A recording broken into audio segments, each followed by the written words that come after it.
quiz time.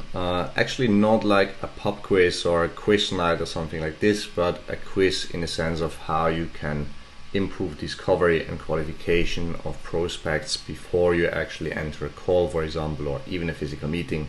I want to show you first why it's done, how to do it, and how to integrate it with your CRM then as well. How it's done and why do people do it? Like, for example, Shay Robot, I'm great on kind of video marketing, 300,000 plus followers, and gets huge engagement, quite frankly, on posts, like 500 likes, 110 comments. So she gets a lot of inbound traffic, right? And she can obviously not herself, or even like her employees cannot jump with everybody on like an hour call.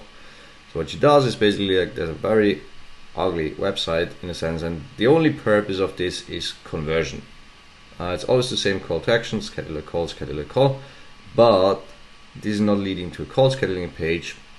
But like, if we need to get a little more info, so understanding who you're talking to, and this is more on the qualification side because he's really advanced on it, and not so much discovery. But as discovery, like, why are you filling this out? Like, do you have money? What are you in? Like, why don't you do it yourself? Like, what's your number one priority? So she knows what to basically talk about with you.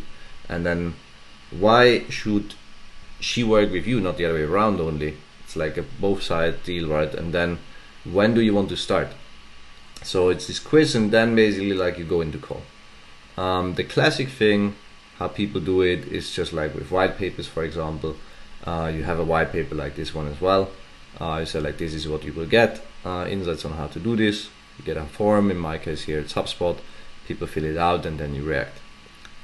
This is part like qualification and discovery, but only very little, as you want to make it easy for people just to get resources, right? Like free ones. But if people actually should book a call, like here, for example, and I'll take this example afterwards, is it's useful before you jump on a 45-minute phone call if both sides invest like 2 minutes in preparation. That's only like decent and effective.